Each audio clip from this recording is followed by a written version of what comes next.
The arrival of Mrs. Bagley changed James Holden's way of life far more than he'd expected. His basic idea had been to free himself from the hours of dishwashing, bed-making, dusting, cleaning and straightening, and from the irking chore of planning his meals far enough ahead to obtain sustenance either through mail or carried note. He gave up his haphazard chores readily. Mrs. Bagley's menus often served him dishes that he wouldn't have given houseroom, but he also enjoyed many meals that he could not or would not have taken the time to prepare. He did have some faint notion that being freed from the household toil would allow him 16 or 18 hours at the typewriter, but he was not greatly dismayed to find that this did not work. When he wrote himself out, he relaxed by reading, or sitting quietly planning his next piece. Even that did not fill his entire day. To take some advantage of his time, James began to indulge in talkfests with Mrs. Bagley. These were informative. He was learning from her how the outside world was run, from one who had no close association with his own former life. Mrs. Bagley was by no means well informed on all sides of life, but she did have her opinions and her experiences and a fair idea of how things went on in her own level. And, of course, James had made this choice because of the girl.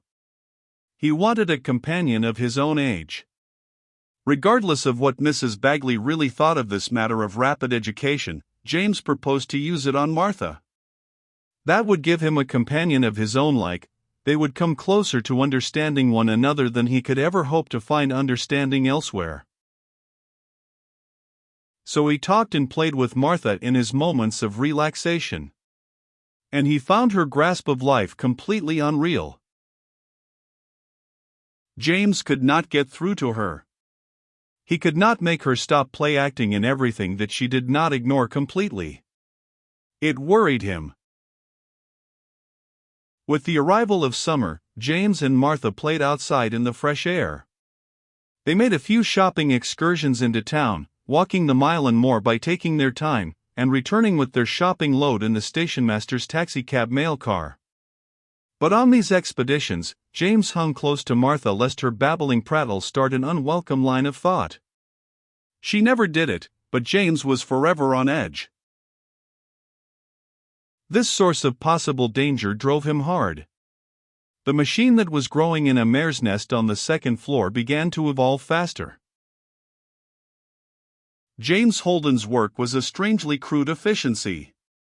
The prototype had been built by his father bit by bit and step by step as its design demanded. Sections were added as needed, and other sections believed needed were abandoned as the research showed them unnecessary. Lewis Holden had been a fine instrumentation engineer, but his first models were haywired in the breadboard form. James copied his father's work, including his father's casual breadboard style. And he added some inefficiencies of his own. Furthermore, James was not strong enough to lift the heavier assemblies into place. James parked the parts wherever they would sit. To Mrs. Bagley, the whole thing was bizarre and unreasonable. Given her opinion, with no other evidence, she would have rejected the idea at once.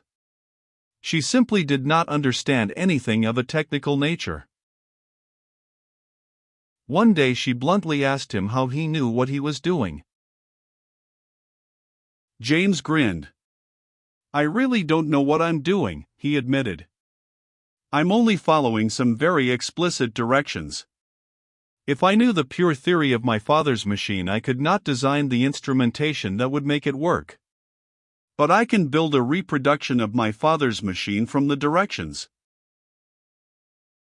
"How can that be?" James stopped working and sat on a packing case. "If you bought a lawnmower," he said, "it might come neatly packed in a little box with all the parts nested in cardboard formers and all the little nuts and bolts packed in a bag. There would be a set of assembly directions, written in such a way as to explain to anybody who can read that part A is fastened to bracket B using bolt C, lock washer D, and nut E.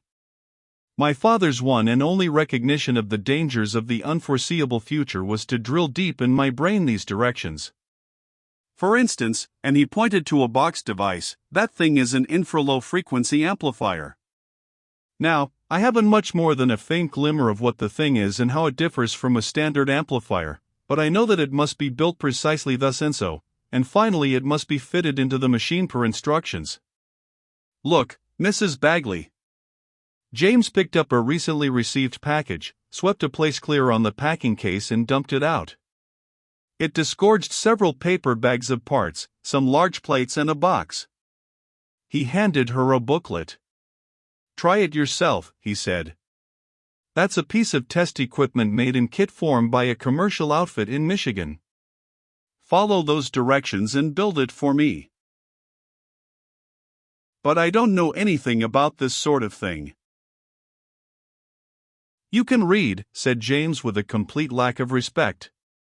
He turned back to his own work, leaving Mrs. Bagley leafing her way through the assembly manual. To the woman it was meaningless.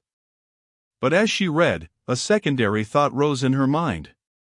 James was building this devilish-looking nightmare, and he had every intention of using it on her daughter.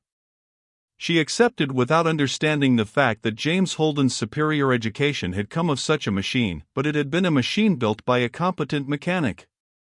She stole a look at James. The anomaly puzzled her. When the lad talked, his size and even the thin boyish voice were negated by the intelligence of his words, the size of his vocabulary, the clarity of his statements.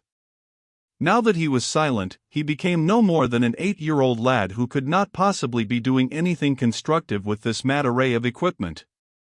The messiness of the place merely made the madness of the whole program seem worse. But she turned back to her booklet. Maybe James was right. If she could assemble this doodad without knowing the first principle of its operation, without even knowing from the name what the thing did, then she might be willing to admit that, messy as it looked, the machine could be reconstructed. Trapped by her own interest, Mrs. Bagley pitched in. They took a week off to rearrange the place.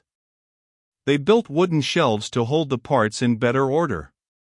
These were by no means the work of a carpenter, for Mrs. Bagley's aim with a saw was haphazard, and her batting average with a hammer was about .470, but James lacked the strength, so the construction job was hers.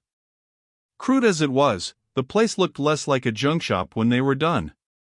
Work resumed on the assembly of the educator. Of course the writing suffered. The budget ran low. James was forced to abandon the project for his typewriter. He drove himself hard, fretting and worrying himself into a stew time after time.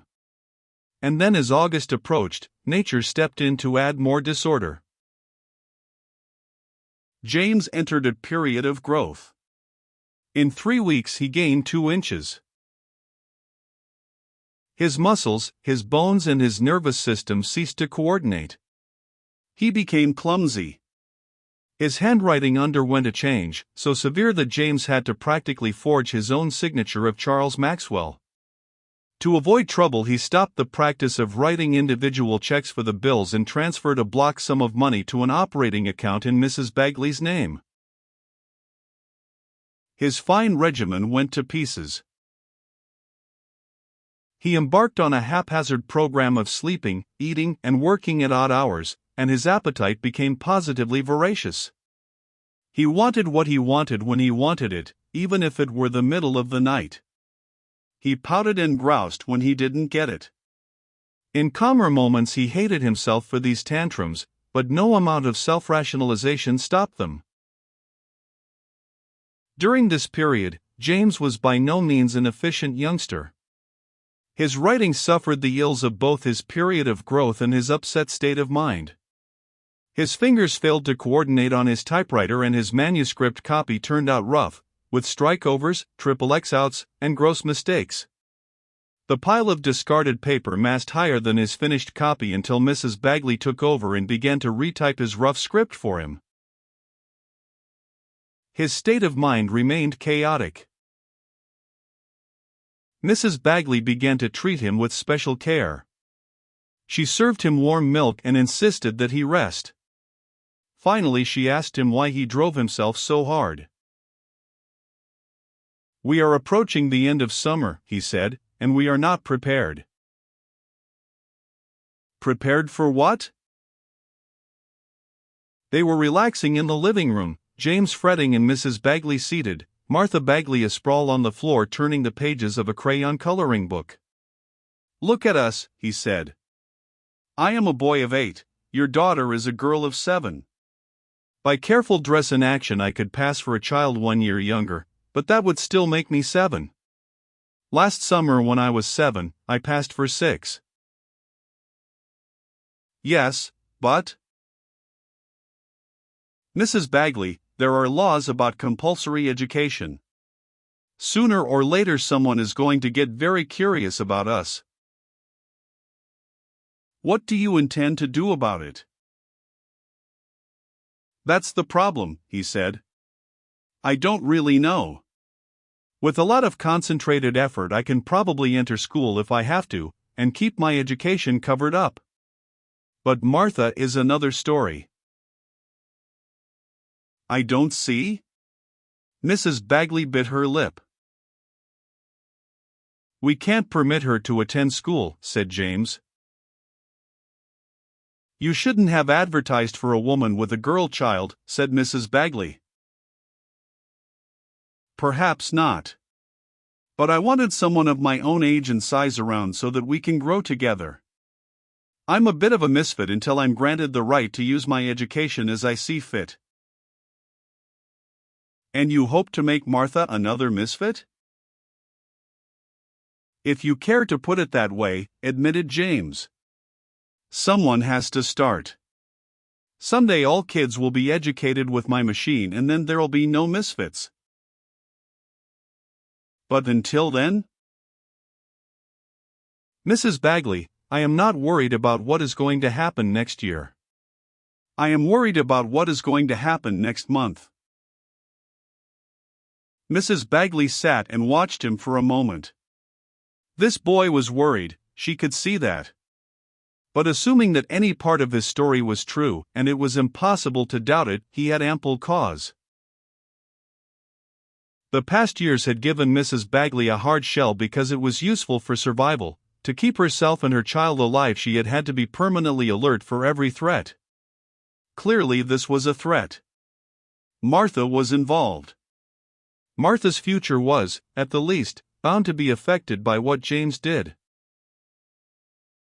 And the ties of blood and habit made Martha's future the first consideration in Janet Bagley's thoughts. But not the only consideration, for there is an inborn trait in the human race which demands that any helpless child should be helped.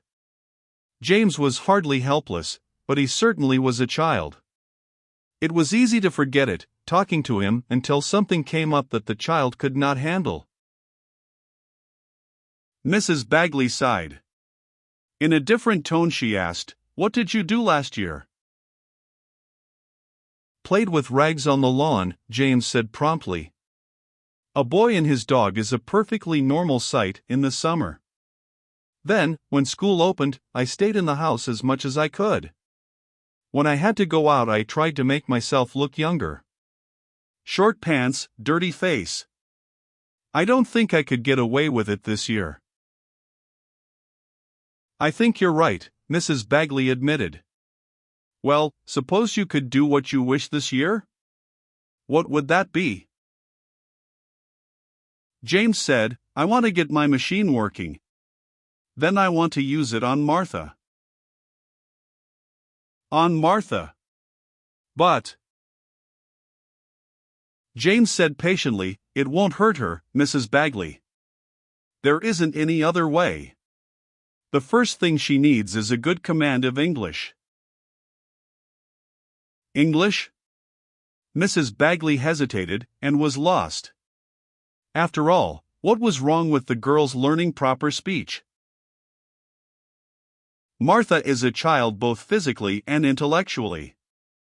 She has been talked to about right and wrong and she knows that telling the truth is right, but she doesn't recognize that talking about fairies is a misstatement of the truth. Question her carefully about how we live, and you'll get a fair approximation of the truth. So, But suppose someone asks Martha about the Hermit of Martin's Hill? What do you fear? We might play upon her make-believe stronger than we have. She play-acts his existence very well. But suppose someone asks her what he eats, or where he gets his exercise, or some other personal question. She hasn't the command of logic to improvise a convincing background. But why should anybody ask such personal questions? Asked Mrs. Bagley.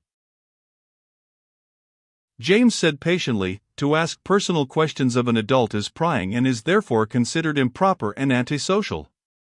To ask the same questions of a child is proper and social. It indicates a polite interest in the world of the child. You and I, Mrs. Bagley, have a complete picture of the hermit all prepared, and with our education we can improvise plausible answers. I've hoped to finish my machine early enough to provide Martha with the ability to do the same. So what can we do? About the only thing we can do is to hide, said James. Luckily, most of the business is conducted out of this place by mail. Write letters to some boarding school situated a good many miles from here. Ask the usual routine questions about entering a 7-year-old girl and an 8-year-old boy for one semester. Robert Holmes, our postmaster taxicab driver station master, reads everything that isn't sealed. He will read the addresses, and he will see replies and read their return address. And then we'll pretend to send you and Martha to boarding school? James nodded. Confinement is going to be difficult, but in this climate the weather gets nasty early and that keeps people out of one another's hair. But this station master business? We've got to pull some wool over Robert's eyes, said James. Somehow, we've got to make it entirely plausible. You've got to take Martha and me away and come back alone just as if we were in school. We should have a car, said Mrs. Bagley. A car is one piece of hardware that I could never justify, said James. Nor, he chuckled, buy from a mail-order house because I couldn't accept delivery. I bought furniture from Sears and had it delivered according to mailed instructions. But I figured it better to have the folks in Shipmont wondering why Charles Maxwell didn't own a car than to have them puzzling why he owned one that never was used, nor even moved. Besides, a car costs. Mrs. Bagley smiled with real satisfaction. There, she said, I think I can help. I can buy the car. James was startled. But can you afford it? Mrs. Bagley nodded seriously. James, she said, I've been scratching out an existence on hard terms and I've had to make sure of tomorrow. Even when things were worst, I tried to put something away. Some weeks it was only a few pennies, sometimes nothing at all. But, well, I'm not afraid of tomorrow anymore. James was oddly pleased. While he was trying to find a way to say it, Mrs. Bagley relieved him of the necessity. It won't be a brand new convertible, she warned. But they tell me you can get something that runs for $200 or $300. Tim Fisher has some that look about right in his garage, and besides, she said, clinching it, it gives me a chance to give out a little more Maxwell and boarding school propaganda.